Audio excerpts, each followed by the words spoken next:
What a great group. Well, good morning. I'm Michael Dalby. I'm the President and CEO of the Columbus Chamber, and welcome to the Chamber CEO Insights. Today opens our second year of the CEO Insights series. We're really proud of being able to put this together and have these individuals to come and speak with us and to kind of get a feeling for the inside baseball read on their businesses.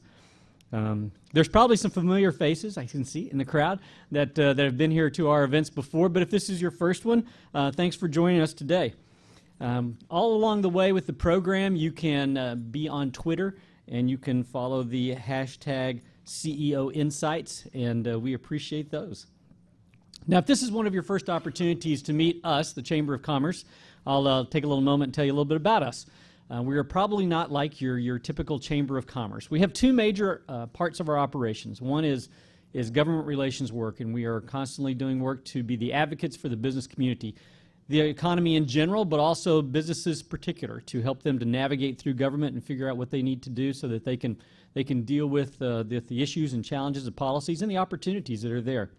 The other major part of our operations is business services. So we're able to provide business market research. We can come up with a targeted prospect list through our research team. We can do wage and benefit studies. We can do all kinds of work to help individual businesses to try to figure out, okay, how can I use this information to help my business grow? We help with advising on trying to find talent and trying to find those workers that you need. Advising on marketing, just trying to help you understand the kind of the world of marketing and being able particularly to deal with social media and some of the new digital opportunities that are out there. And then also just the concept of making one-to-one connections, the ability for you to be able to find that particular person that you're wanting to do business with or like to meet and make that introduction happen. That's our job, is to help. By doing those things, we feel like we'll help your business get to that next level. Our mission's simple. It's help business thrive. And we feel like that as being members of the Chamber of Commerce, we can make that kind of thing happen. So if you're not a member in here, please join, be a part of it. We'll help you. Our business services are supported in part by our event partners. This is my opportunity to introduce all our sponsors here, so we'll take a little moment to do that. We're grateful for support from our presenting partners. Commerce National Bank has been a long-standing partner with the Columbus Chamber, and we have a new partner this year for the CEO Insights series, Ernst & Young, or EY, as well as the Chamber's signature partners, CareWorks Comp, and Medical Mutual of Ohio, which is a new partner with us for our health insurance for our members. Our lead partner, DTZ, is joined by patron state auto insurance companies. And in-kind support is provided by a number of member businesses, including our friends at Dawson, who provide this great venue. So let's give them a round of applause, please. Thank you. Yeah. And new to the Insight series for our catering is Sidecar Global Catering. So I want to thank them for the food this morning. And Bartha Audiovisual and Yarrington Studios for longstanding partners of the Chamber in helping us with our audiovisual. I'm going to just take a pause here, too, and thank Tanisha, who outfitted us all with the super cool T-shirts that we were wearing today. Okay, so it's kind of a neat experience for us to all be on brand. We've all got the shirts, and so it looks good. And you can tell people's personalities by their shirts there. So mine says, "Think like a proton, be positive." So okay, so keep that up. So today we're honored to have a new partner, ABC6 Fox 28, and Yolanda Harris, evening news anchor, will be leading our series interviews this year. She'll come onto the stage shortly, and let's give all those sponsors and everybody that's involved with our operations a round of applause. Now, to help you all to get to know our featured guests, I'd like to introduce Phyllis Richards, Merchant Card Officer of Commerce National Bank. Phyllis?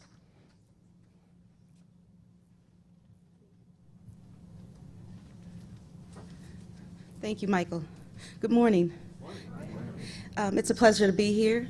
This is my first opportunity to join Commerce in the Chamber in the CEO Insight Series. First, I want to welcome a new partner to Insight Series, Ernst & Young. We are very pleased to share this with you. Since its inception, Commerce National Bank has had the pleasure of introducing all the previous featured guests to the series. We have been fortunate to showcase a group of respective leaders who have shared invaluable insight, which has inspired us to be innovative in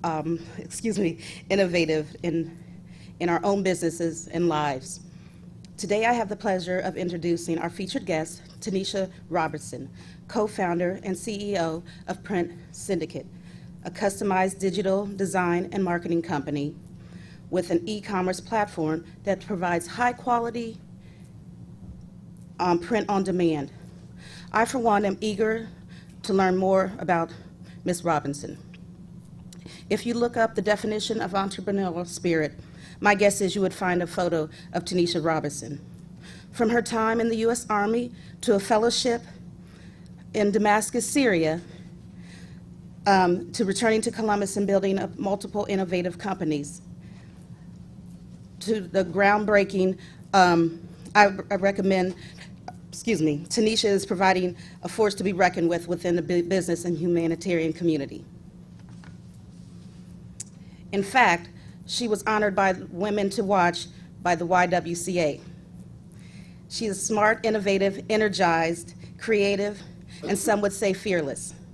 With all this, I imagine we are going to enjoy a very interesting program this morning. And to help us learn more about Tanisha, we are pleased to have Yolanda Harris, the evening anchor from ABC Fox, join us and learn more about her today. Thank you for being here, Yolanda. If everyone would please help me welcome Tanisha and Yolanda Harris.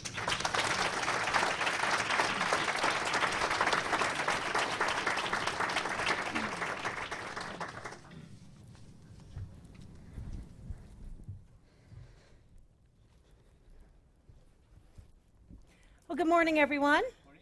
How's everybody doing this morning? We were both talking earlier. We're not morning people. No, no. So we're going to But liven it up. we're both invested in this not being a disaster, so. Exactly. But I'm like, whoa, everyone's so wide awake. Yeah. Smiling. Oh. That's great. All right, we'll get started here. Tanisha, you have a very diverse background. We were talking a little earlier. I did some research. You speak fluent Arabic. You've been in the military. You start your own businesses. Just fabulous. Tell us a little bit more about your background. So, something a lot of people don't know is I grew up in a small town in Missouri, and just outside of Kansas City. I was both the prom queen and the all-star quarterback, and I fit in great. And that's why I dated myself. So, and so I'm one of 7 kids and grew up in a very conservative Mormon family. And so people often ask, like, how did you end up in the military? Because it doesn't seem like a good fit for me, all of that structure. Right. But my mother raised me and my 5 sisters to be wives and mothers and fine young women, and that wasn't really sort of the plan I had for myself. Yeah. And so as my parents really were pushing for Brigham Young University, I thought the Army seemed like a more liberal alternative. And so that's actually how I ended up in the Army, because I thought, I wanted control over my education, and so I was able to get my associates in Arabic while I was there, and lived in Monterey, California, and studied Arabic and hung out. And then ultimately, I got kicked out of the Army because they found out I was gay, and at the time that wasn't cool. But now Don't ask, don't tell. Yeah, wasn't exactly. So, so after the Army, I moved to Columbus. I didn't know anyone here, but Ohio State actually has a really good Arabic program, among other programs, and so that's what brought me here. And I ended up getting a little place in the short north and working at Mac's Cafe and hanging out, going to school, and then ended up getting the Huntington International Fellowship and had the opportunity to live in Damascus and stayed there for almost 2 years, where I taught English and worked on some human rights stuff. So, Wow. yeah. Your resume is so cool. I was reading it, and I'm like, wow, you're impressive. Yeah. It makes you think, to do so much, at such a young age. Tell me a little bit, first of all, I don't want to put you on the spot, but can you give us a sentence in Arabic? Sounds really cool. Yeah. Assalamu alaikum wa ahlan wa sahlan. Ana ismi Tanisha Robinson. So just good morning and welcome. My name is Tanisha Robinson. Very but good. if you very want good. to learn how to swear at taxi drivers in New York. I can help you with that later. You probably learned those words Yeah, first. they're always very stunned. So obviously, you and Columbus have been a good fit. Yeah. What brought you to Columbus for business and home? How do you feel it did? Yeah, so I moved here when I was 23, so I've been here for over a decade now, and when I left Syria, I came back and hung out in New York for a little while and ultimately came back to Columbus. And, all of my adult friends are here, and I have no real ties to Liberty, Missouri. I know that's stunning, but, my one friend doesn't live there anymore. So, my friends are here. Columbus is an easy place to live. People are very smart and open. It's possible to get access to anyone. So as someone trying to find my way, Columbus was a great place to do it. Like, it's actually possible to make a friend in a coffee shop. Yeah, it is, And absolutely. And in a lot of cities, people are very suspicious. So, Columbus is a really great place. All right, glad it works for you. Yeah, We're I love happy to it. have you here. Business owners often ask how to access capital. When you launch your first business or your current one, how did you identify potential funding sources? That's kind of the biggest stumbling block. People can have an idea, it'd be a great idea, but getting the funding to get it started. So this Print Syndicate is the first company I have raised serious money for, and I got some really good advice on that, which was, if you want to raise money or get investments, build a valuable company. And so my business partner and I bootstrapped our company for the first 2 years, and so pulled our savings and had a lot of stress, and then ultimately were able to raise over $4 million from great investors. But we had great revenue, we were profitable, and so it wasn't a complicated argument on that we might get users one day, we might get customers one day. And I think that's kind of the best way and the easiest way to raise money. We were able to, from the time we got serious with our investors to the time we closed, was about 3 months. And typically in venture deals, that's a 12-month process. Now, I know that this particular business that you're doing now, it's not your first. You started, was it with Fuda? Fuda. Yeah. How do you decide which business idea to develop? Because I would imagine you have a lot of things going on in your head. What about this? What about this? What about that? How do you figure out which idea is going to work?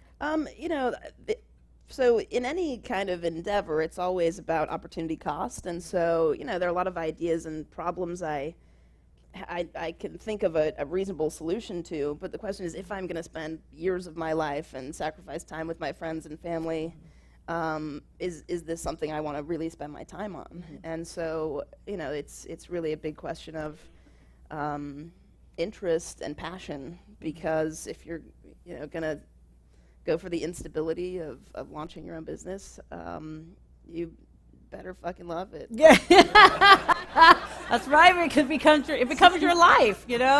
Now with Fuda, that was an online business. That was an online business. Just get the first one done. Now, break the ice. The Chamber's got bets on this, so someone's going to win today. At least you broke the ice. We got it over. Yeah. With Fuda, when you started that was an online business, and you knew people in Columbus eat. You coupons for restaurants, and then part of that, $1 would be donated to the food bank. A lot of money was raised out of that.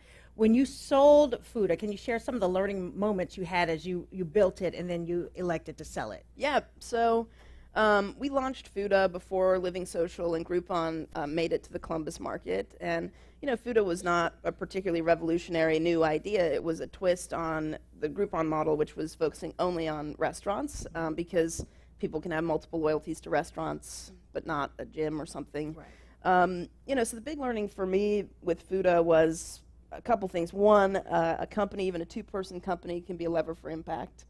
So we were able to raise over 30,000 meals for the Mid-Ohio Food Bank in 14 months. And then the other learning was, the market got very saturated. The barrier to entry was very low. You could buy a Groupon-style technology platform for a couple $100, and so everyone sort of wanted to launch a daily deal site. And as the market got saturated, I had my partner and I had rounded up about 85 restaurant partners and 40,000 members, and 614 Media was in that space as well. And so it was time to sell. It was grueling to, our restaurant partners were getting worn down because they were getting approached 3 times a day.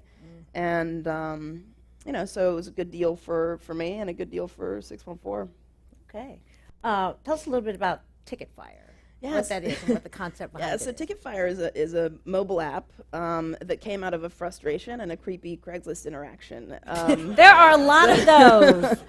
I was buying some tickets for a concert on Craigslist, and it's like, meet me at Bob Evans at 2 o'clock. I'll be the creepy dude in the trench coat. And it's just like, this is the modern era where you can get on an airplane with your mobile phone, but you can't get into a baseball game or a concert with your phone. And so I thought, this has to be solvable. And so my co-founder and I developed a technology that allows you to scan a paper ticket and it becomes a digital token that works to get into to events. And it's a fun little sliver of technology that solves in my view, a really big problem. So Yeah. Did you and your partner come up with the prototype for that? Yeah. Or So he built it. I came up with sort of the design and the architecture for it, but he actually built it. So I always have a technical co-founder because I can't, even though I was an odd kid with computers, I can't code. So I always find guys that can do that. I sign up with a programmer and they build the thing. So Yeah, that's how it works. All right. Now, your current company, Print Syndicate, I would imagine that has a special meaning for you. Tell us a little bit about that, and it'll be obvious why. Yeah. So print. As I talk about being a kid in a small town, one of the ways I was able to connect with people is that I had a lot of friends on AOL chats, and the internet now, 20 years later, has allowed people from any with any type of social identity to convene on the internet and express themselves and generate and share and engage with content, and they don't necessarily ever have to convene in real life. And so the internet, in my view, allows people and really fulfills this deep human desire for belonging. And so Print Syndicate, basically, we take what's trending within these tribes, we take what's trending on social media, and we turn it into digital art, which we then sell on printed objects, so apparel and phone cases and home goods. And everything that we sell is produced on demand. And so, my mom looks at my website and she's like, oh, you have a t-shirt company. But, existentially, we are in the business of self-expression, and we really focus on unserved and underserved social identities. So, for example, introversion is a big hit for us. I never knew that being an introvert could be so awesome. Yeah. It's like, why is it that being a nerd is cool now? Yeah. So, we have a shirt that says, "Introverts Unite, we're here, we're uncomfortable, and we want to go home." Yeah. And no t-shirt company ever thought like, oh, well, that's going to sell. Right. And so, as we think about, there are 1,000 places that you could get an Ohio State t-shirt, but we're the kind of only place where you can have anti-workout shirts. And I have to give this example. It's one of my favorites. Fitness, more like fitness whole pizza in my mouth. But yeah, laziness and introversion and feminism and craft pride, knitting pride sorts of things do really, really well for us. Where do the ideas come from? I mean, is it something that you get from reading people's posts on social media, or do you guys just sit in a room and kind of brainstorm? Yeah, I don't get those ideas. So I do math and spreadsheets all day, but... But you're quirky. I would think that you would. Yeah, but we have a team of artists. Most of our artists are CCAD grads. We employ about 40 artists right now. And about half of them are devoted to trend spotting. So they scour the internet and hang out on YouTube all day. It's kind of an interesting job where we don't yell at people for being on social media. Yeah. And, and then the question we always ask is, everyone in America has like 30 t-shirts at least, right? So no one needs another t-shirt. And so why are we, why would people want to buy this one? And what does this mean from a sense of self-expression and social identity that people wanted, and they do. I mean, we did $4 million in revenue our first year. We did 12 last year, and we're in yet another year of really aggressive growth. So, How do you advertise? How do you let people know that you're there and they can get this kind of stuff? yeah, it's funny. So the barrier to entry to fame and influence is really low. If you think about YouTube celebrities and Vine celebrities, and so there are cats with a million Instagram followers. Who are like Grumpy influencers, ones. right? Which personally is a really troubling concept. But from a capitalistic standpoint, it's really exciting. Yeah. So we reach out to these cats on Instagram, and they promote our products. So we engage a lot with influencers, even if my views on their validity as influencers is up in the air. So Oh, goodness. Well, how do you identify and select strong and trusting partnerships when you're developing your business concepts and your business models? yeah, I have learned some hard lessons on the process of finding the right partner. And Mike, my current business partner at Print Syndicate, and I actually went through a process very early on, a 6-month process with a consultant to see if we had values alignment and our ideas about the purpose of our company and the purpose of what we were doing were the same. And so we'd have to go into our separate corners and then come back a week later and see where we stood, because often in a startup, money starts to flow, and one partner says, let's reinvest, and the other partner says, cocaine. And that shit is real. That shit is real, and some of you know some of those stories. So, and so you have to really have the same priorities, because if money is flowing, if you're losing money, it's a roller coaster, and so you have to be in the same game and have the same values, absolutely. Now, when you're speaking of money, when you're bringing in investors to help you with the business, to help start that, what advice would you give our audience if they are looking to start a business? How do you go about getting investors? Well, I think there's two parts to that. One is, do you want investors at all? And I think for a lot of companies, I wouldn't say that it's a good idea, because as soon as you have investors, you can't ever get divorced from your investors. It's absolutely impossible, and then all of a sudden you go from doing your own thing to having a boss and people to answer to. So there are some companies, if someone wants to start a business and grow it gradually and run it for 30 years, I would say don't take investors, because it's absolutely possible to build a great company. In our case, our target is to grow as fast as possible to establish market share as quickly as we can. And so the investors we sought out are people that really understand e-commerce and understand our space. So it's the founders of Zappos and the founders of Groupon and founder of ShoeBuy. So all people that are entrepreneurs or recovering entrepreneurs that understand sort of what it is like. And so they are interested in getting a return. And, so then the question of having investors means you have shareholders who you are beholden to. And, so that's a big consideration. And for us, insight was a much bigger deal than capital. So the capital was great. But, you can get capital from banks and not give up equity and not have a new boss. But, for us, our investors have brought us, the Zappos guys that are helping us figure out how do we arrive at legendary customer service, and have helped us think about being intentional about our culture.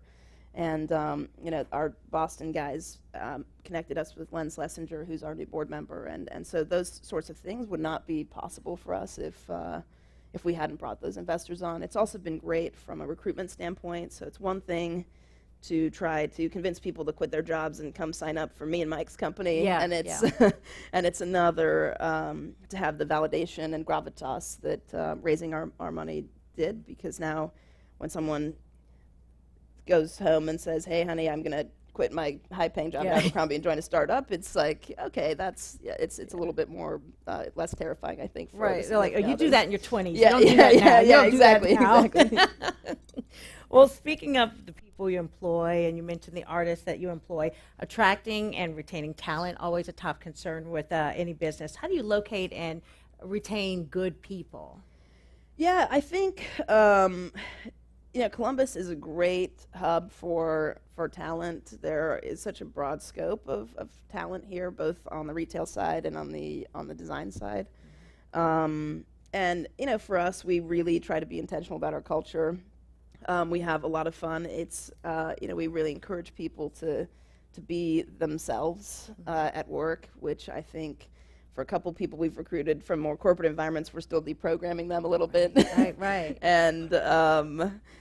And we have a lot of fun. One of our artists is a drag queen, and so as a required work event, we buy all the tables at a Nina West drag show, and have to go, and you have to go. And and so but we try to support each other, and we make our benefits very affordable. We pay responsible wages.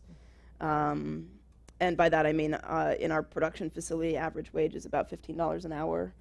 And very few people make less than that, other than some part-time people. So, I think it's not about pay. It's about people feeling like they have a purpose when they come to work, that they belong there, that they can be themselves, and that they, have a best friend at work. It's kind of this question that people don't think about from a culture standpoint. But when I interview people, I'm like, okay, who would they go to lunch with? Right. So those are all kind of considerations.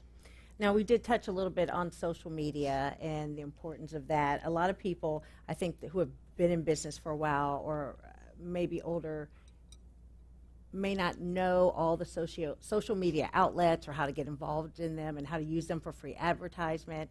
But it's very important right now, and it is the younger generations on there all the time on every social media. I think there are so many. Yep. If I have to try and keep up with one more thing, how do people have time to do this? What do you think? How do you make that, use social media as an executive? And, what value does it put on your business? So actually, I'm not very good at that, and my PR people scold me all the time. So they're like, you need to tweet, and I'm like, I don't really understand Twitter. And that's the easier one. Yeah, I know. Yeah, that's the easy one. I know. So actually, one of the things that we do is in the summer we typically hire interns who are about 16. Yeah. Because they understand social media at even a level our 25-year-olds don't. Yeah. It's not possible as a person that has limited free time, and I want to read and not learn social media on the but and so I just bring people in that are consumed by social media, and they consume it constantly, and so I think it's really, if a 16-year-old or you have access to a couple and bring them in as interns, they will. I mean, they schooled us on. We're like, we can't figure out why this shirt sold. And they're like, oh, there's this app.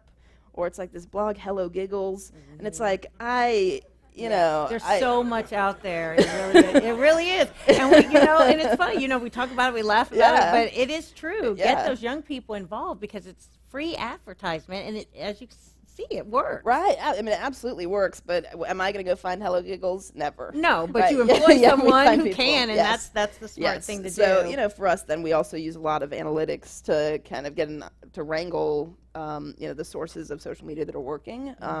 So that's how we really leverage it. Is okay. Hello Giggles drove a few $1,000s in sales. So what's going on that site? So we kind of are a little bit more reactive on our understanding of it, but that's a good way to wade through it. So interesting. Okay. All of us who've been in the work world a while, we all know that sometimes we have great bosses, sometimes we have not so great bosses. When we talk about leadership, and I think that's important, you have a great concept with your companies. When we talk about leadership, what do you feel is the most important ability a leader should have? Or if there's more than one, Yeah, I think sort of adaptability is a really key one. My role has changed. So 27 months ago, we were 8 people sitting at a table in a dark room, and we now have 125 people and 4 more, and another person starting every week for the next for the foreseeable future. And so my role has changed and continues to change on a perpetual basis, which is difficult to absorb sometimes. And so I would say that's a big one, is just to be able to be flexible enough to kind of handle whatever I need to do. And you know, I mean, in the early days, it's like I was the shipping department, you know, and the advertising yeah, department. and exactly. And so I think, you know, being willing to do anything not only gave me great perspective on every single role in the company, but and a great appreciation for it, and that we need every single role to function, and we want to reward people. But you know, I mean, it's hard. It's really, really hard to kind of to wade through all of it. I was reading an interview online that you did. I can't remember who was doing the interview, but it talked about your meeting with people potential people that you would work with or would work with you. And when you came into the room, they were like, "Oh, are you the office manager?" The office manager. You don't fit the mold as a typical CEO. Yeah. You're a woman. You're a minority. You're black. You are gay. Yeah. So when you look at that, you don't fit the stereotypical mold. Elaborate a little more on that and what experiences you've had because of that. Yeah, you know, for me, it is funny, and that's happened. And then, you know, we have a vendor come in, and they only talk to Mike, who's my white guy partner. And Right. it's like, you know, now we can't the work girl with with the now we curls? can't work with you. I have a really funny story actually. We had a partner we were potentially going to work with in North Carolina, and they're like, okay, well, you know, we'll just have Blackie call you and sort out the details. And I told Mike, like, oh my God, Blackie I was gonna can't say, be a black. wow. I was like, Blackie can't be a black person, or we can't work with them. Fortunately, it was an old woman with dyed black hair, so it was okay. But I was like, oh, they're the best vendor in the company. It's like real stressful. So. So dodged a bullet there, but yeah, you know, yeah, sometimes people do, and then, you know, it's a good filter. You know, I also often talk about my wife to see how people react, you know, because we don't want to work with homophobes and assholes. So, misogynists, none of the above. But, you know, for me, being myself has actually been a huge benefit, because I talk this way in any context, you know, with my friends, at home, at work, and even with my investors. And so, you know, my investors know what they bought. And, you know, a lot of times, occasionally people have tried to offer coaching on me getting a suit or my executive presence. And, you know, so it's like, oh, wow, how do you do? I'm Tanisha Robinson. And then, you know, it's like, then you see me in real life, and it's like, what the? Right. So you, they see what they see is what they get. Yeah. So, you know, I think for me, moving through the world as myself has actually been the easy. I don't have to keep track of which version I need to be in any context, and I think that's actually worked out really well. You know, but it is sometimes odd to sort of walk into the room and be the only woman, you know, or be the only ultra minority, and you know, so that's something else that I sort of have to wade through sometimes. But being the triple minority. Yeah, exactly. So you're very confident.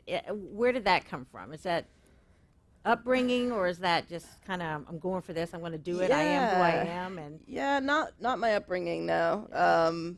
Definitely not.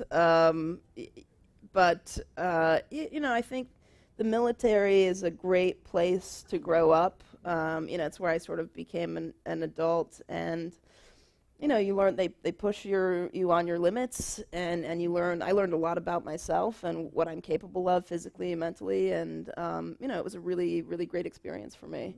And I think that's where I really gained a lot of self-confidence. And you still speak highly of your experience there, even though you were kicked out. Yeah. I mean, yeah, you know, I was very proud to have the opportunity to serve, and you know, and I in retrospect, I would do that all over again. So no bitterness there. No. You know, and they've turned it around. So yeah, good.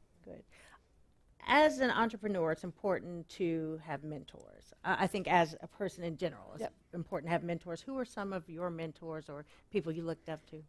Yeah, so I'm fortunate to have a slew of really, really amazing mentors, and you know, Tanny Crane is a very close friend and mentor of mine, and Doug Kreidler is a great mentor. And one thing that's really amazing about Columbus is that it's very easy to gain access to anyone, and so truly it's possible to have coffee with almost anyone in the city. There are a couple people, maybe not, but Les Wexner, yeah, I mean, yeah, well, exactly. He's one. That'd be tough, yeah. Urban But Meyer, maybe. and so I always try to bring really good questions. And then for my mentors, I've relentlessly pursued them, and it's like, hey, will you hang out with me? I've got hard questions, and and they're hard for me. But there's a lot of people that have sort of seen all this shit before, and there's nothing particularly difficult that we are doing in our business. But for Mike and I, it's like, okay, we haven't seen it, and so it's been great to have the perspective of a lot of people in our business community that have helped us build this company as fast as we have. A lot of people have a different expectations when starting a business and when they consider themselves successful or not. How do you measure success?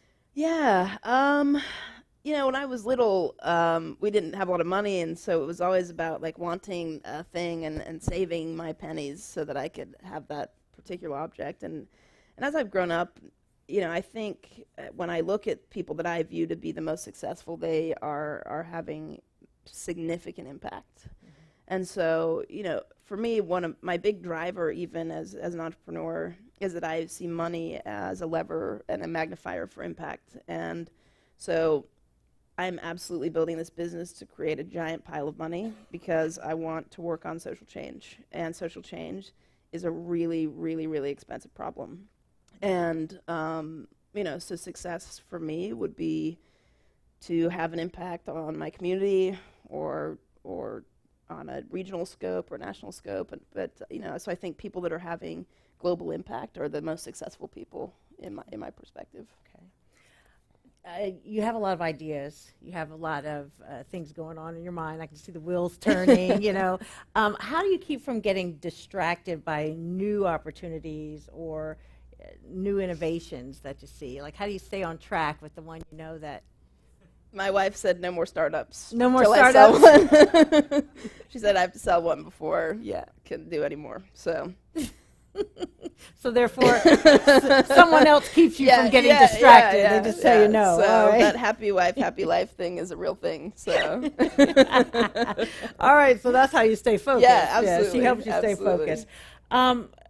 Can you maybe share your thoughts or ideas on how to develop or harness innovation? New ideas. Yeah, I think in my context, I have not really ever invented anything. It has been sort of identifying problems or things that frustrate me, or looking at existing business models and imagining them in a slightly different way, which is really what a lot of successful businesses do. It's not so I think I tried to have the imagination on, wow, this problem is really frustrating, like with Ticket Fire, and is it possible to solve it with technology, and how expensive would it be to solve this, right? So there are some things that could be solved, but it may not be worth it from a market standpoint to attempt it.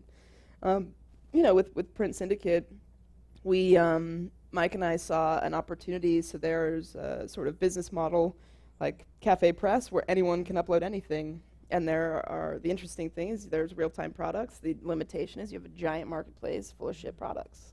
And, that's totally uncurated and impossible to find anything. And so we thought, okay, if we shift this model just a little bit, and think about content differently, we may have an opportunity. And we've sort of proven that that's true. Okay.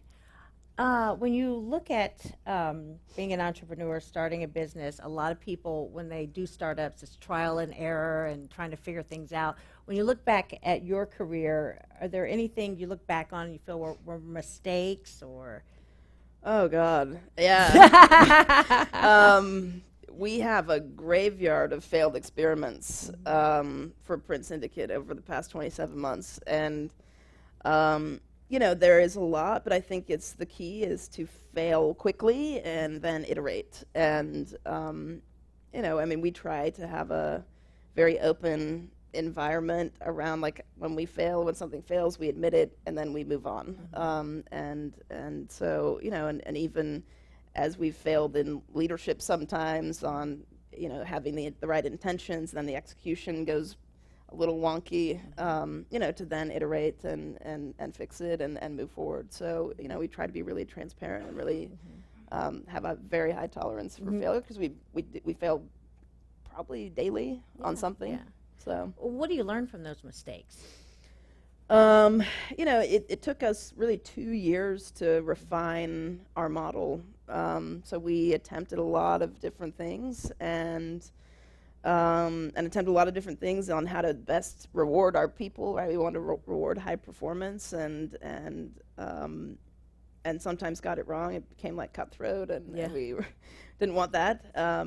So I would say that it's just about thinking through it, acknowledging it's a mistake, and then learning as fast as possible and not making the same mistake twice. Right. I guess it's just very important to learn something from those mistakes so you don't repeat them. Businesses are always challenged to remain relevant. How do you recognize when it's the right time to change, to stay relevant? I think in the print syndicate model in particular, the model inherently absorbs and is very, very agile. So we create new products daily, or new designs, and we have new brands launching all of the time. So we intend to launch 6 more brands this year. And so our model, it absolutely absorbs kind of this agility for perpetual change, because social media is moving so fast. Yeah, it does move fast, hard to keep up with it. How do you select the right path to pursue when you look at where you can go with certain things and products? How do you decide which way to go? We use a lot of data to make those determinations. So we are really a heavily data-driven business. Okay. Yeah. We talked a little bit about your workplace and how you want people to feel comfortable. Share some of the elements of creating that good business culture. Yeah, well, we started with just being very intentional about it. So as Mike and I went through that process I talked about earlier, our consultant told us, whether you are intentional about your culture or not, you have one. Yeah. And so we try to have events together. We volunteer together. Last year we did over 1,000 volunteer hours as a company, and this year our goal is 2,000. We party hard. We eat meals together. I do lunches or breakfast or lunches or happy hours with about 5 or 6 people at a time. And then we have a very literally named monthly business meeting where it's kind of an ask me anything, so all of our people can wade through and ask anything they want about their department, about their role, about Mike and I personally. Yeah. And so we try to be very, very, very transparent and open, and let people feel like they have a say. And do you think that that's what sets your business culture apart from others? Yeah, I think great cultures really allow for people to feel like they have a purpose and have a sense of ownership in their work, and that it's worth going to every day. So that's what we aspire to do. Right, right. And it seems like when you treat your people good, you get involved in their lives, and granted that's a little easier in a smaller company. That seems like a way to motivate your workers to really be dedicated to what they're doing. Is that the business model that you kind of Absolutely. We have moved very quickly from starting with just health insurance to adding a wellness program and adding other types of things, so that and we're now focusing on what does professional development look like in goal setting, which for a 2.5-year-old company is pretty unique, I think. And we really just want to cultivate our people so that they feel like they have opportunities. Because upward mobility is weird in our company. For example, our graphic design department was 5 people, so it was our art director, 2 guys, and a couple of interns, and now she runs a team of about 16 people, and we'll add 10 more people to her team this year. So, for people that are like, when am I going to get promoted? It's actually like, well, we might build an entire team under you, and so people have to have a little bit of imagination on what that might look like. So. Okay, fabulous. I've read that Print Syndicate has 110 employees? 125. 125. Yeah, I think that See? might be a month Moving old. on up. Oh, see, look at that. Look at that. 125 employees. You talk about how you guys you volunteer, you do things in the community. You said success to you is that impact you have on your community. Share with us how you encourage and lead your team to be a force in the community and to volunteer and do things like that, getting 125 people to get with the program. Yeah, absolutely. I mean, one thing I do is lead by example. So my wife and I are very interested in philanthropy, and I serve on 3 not-for-profit boards. And compassion is one of our values in our business, and they are the anchor by which we make decisions, that they're the anchor by which we hire and fire people. And so, you know, as we talk about our values and that we expect all of our people to live them, it's actually not a hard argument. And, you know, we work with Children's Hunger Alliance and Faith Mission, and for a lot of our people, it's the first time they've ever really done a lot of any kind of volunteer work ever. And, you know, we pay well, we take very good care of our people, and so, you know, my hope is that every single one of my people also feel obligated to give back. And they love it. I mean, we have a lot of fun when we do our volunteer projects, and people at the monthly meeting, inevitably one of the questions is, what's our next volunteer project? And so it's something that's really that we focused on at the beginning, and we're excited is becoming this ingrained part of our culture. Because it's been an exciting learning for me that the company itself can be a lever for impact, right? To me, early on, I always thought, I want to build this company and sell it, and then I will have a giant pile of money, and that will be my impact. But that in the process of building the company, we can make a huge difference. And part of it is our volunteerism, and that our team raises money. We do a lot of in-kind donations for not-for-profit organizations, and also part of it is we benefit the community because we pay living wages. And you know, a lot of people don't want to talk about paying living wages and giving people health insurance, but you know, our employees are stably housed because they make $15 an hour. And you know, so as an employer, I feel totally responsible that we not perpetuate the cycle of poverty in our community. And for employers to pay minimum wage, they are. Wow, and as a business owner, that's something to say, because a lot of people are just looking at the bottom line and how much can we get for less. Yeah, you know, and one thing about our investors is they share our views on this, and none of them have ever said, you know, you could make more money if you paid your people less. Right. And, or you shouldn't do volunteer projects on company time. And that was something else as we looked at our investors, that they also shared our values. So, you know, it's not an issue that we argue about. What would you say is the best piece of advice that you could give to a young person who's interested in starting their own business? Yeah, I had an experience, you know, as you attempt a business and talk about what it might be one day, there are a lot of haters out there. And I got some very good advice from a friend, and he told me, you know, just let it go, and we will see where we all land in a couple of years. And so now a couple of years after that whole incident, it's been fun to see where we've all landed. Yeah. So Well, you landed on your feet. yeah, pretty well. exactly. When you look at gut instinct versus expertise, which do you think is the most important, and why, when it comes to starting a business? Yes. Yes and yes. What? In my case, right, I don't roll with much expertise, so I go with gut instinct. But I rely heavily on my mentors and my board and my investors for insight to check those gut instincts. And so it really is both, to not fly totally blind. And you know, I think for the most part, like my goal is always that we get things mostly right. Sometimes mostly right means like 51% right, and sometimes it means 90% right. Right. But you know, having mentors allows me to kind of get farther on the end of mostly right. So. But let's talk a little about your personal experiences. What do you think has been the most important lesson that you have learned when it comes to, you know, just starting up businesses, selling businesses, and?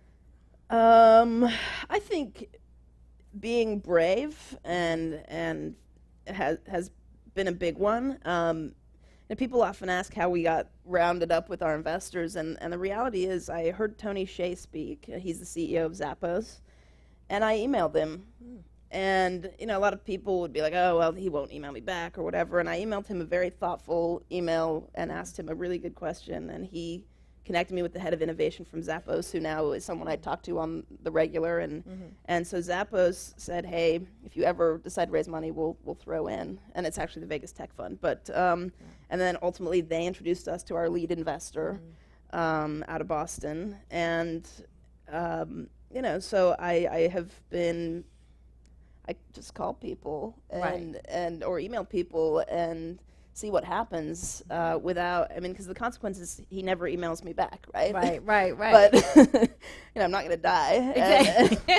So. Yeah, what do you have to lose? Right. And I think, you know, being able to, that willingness has paid off. And, you know, or sometimes nothing happens, but typically, you know, as I've pursued people and conversations and opportunities, you know, that usually works out pretty well. So, Wow. Well, you are so young and have done so much in that time. I mean, you have been on your grind for a long time, Tanisha, what motivates you? What motivates you? I have a deep, abiding desire to bring about change in the world. You know, as I've said, money magnifies impact, and so there are a few opportunities to generate wealth, and I'm not particularly good at sports, and I absolutely can't sing. So those are out. Yeah. So business building is really my only opportunity to have enough capital to really think about social change. And you know, I talk to wealthy people who are frustrated that they don't have a big enough pile of money to bring about as much impact as they want. And, you know, so it absolutely drives me. And, you know, I think I have an obligation and an opportunity to give back as a hyper-marginalized demographic myself, right? A lot of us, we look at work, and I think the older we get, we realize how important it is to spend time with family and people you love and things like that. And when we work so hard, work, how do you keep a balance between work and, you know, your personal life, home life? You've already mentioned that your wife is like, no more startups, no more startups. But how do you find that balance between the two? Yeah, my wife and I have coffee every morning together, unless if she has like a 7:30 meeting, we don't do that. But I sleep through those. But we travel once a month. You know, even if we just get away for the weekend. Actually, this coming weekend we have a staycation that I'm really looking forward to. And so we are very intentional about spending time together. And when we eat dinner, we don't have our phones out. And then I rarely eat alone. Whether that's if I'm eating with my team or my friends. So I try to be efficient with my time and intentional, and make an effort to see my people. But with Fuda, I didn't really have a good work-life balance, and I think I'm a lot more effective and productive because I have more control over my schedule, and I don't feel worried that my relationships are at risk, which is just adds more stress to the pile. So. Absolutely. And speaking of stress, I mean, what keeps you up at night? What do you worry about? What do you? Yeah, I told you this joke. My joke is my hair started out straight, and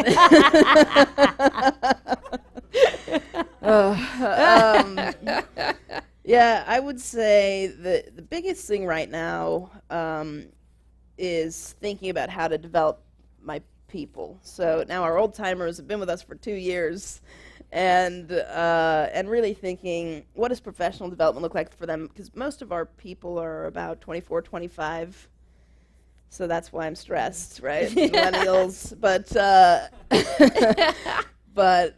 I worry about them continuing to feel that sense of purpose as we grow, and feeling like their goals, whether they are inside our organization or outside our organization, or that they have an opportunity and a chance at those. So I have the great fortune that I get to live out my dreams, and for our people, maybe working for me isn't their dream, but if they have ideas on what that their dream is, we want to support them in that. So that's something that is really kind of I am worried about a lot. So we're looking for a talent manager right now. If anybody knows anybody that's Talent a good manager, good therapist, HR type, life coach, and then the other side of it is thinking about how do we best take care of our customers, and is how we treat our customers in line with our values, and so it's all people stuff, really. Okay. Yeah. All right. Well, you are pretty much very open. Yeah. Kind of open book. You share a lot. What is something you can share with our audience today that maybe no one knows about Tanisha Robinson? What's something nobody knows? I'm a lesbian. We know that. I was coming out. It's a big moment. No, that would have been breaking news. Okay, you should have called me when you really came out. You outed me earlier. Oh, we're not going to share that here? Okay. I don't know. I don't have a middle name. No middle name? Yeah, my parents were hoping that when I married my husband, my maiden name would become my middle name, so hashtag fail. Oh, so none of your sisters have middle names? Only one, yeah. Oh, okay. Yeah. All right, well, we definitely want to thank you for joining us. It's been a pleasure meeting you and talking to you. Very great interview, don't you think? Yeah. We look forward to continuing to see you grow and have an impact on the community, and wish you the best of luck and all that. So to close this event tonight, please help me welcome Craig Marshall, Managing Partner of Ernst & Young, who joins Commerce National Bank as a presenting partner of the CEO Insight Series. Good morning and thank you. I'm actually Chris McElroy with Ernst & Young stepping in for Craig today. And so I'd like to thank you, Yolanda. And on behalf of the Columbus Chamber and Ernst & Young, I want to thank you, Tanisha, for being such a great inspiration, both in the business community and for your humanitarian efforts. I know that the audience has learned much from you today and will watch you as you continue on your journey. So, round of applause for Tanisha. As well, Yolanda, thank you for your time in today's discussion with Tanisha. We are fortunate to have you leading our series. Thank you. So Ernst & Young is pleased to join CEO Insights series as a new presenting partner. We invest in education to ensure that our business leaders have the skills to succeed.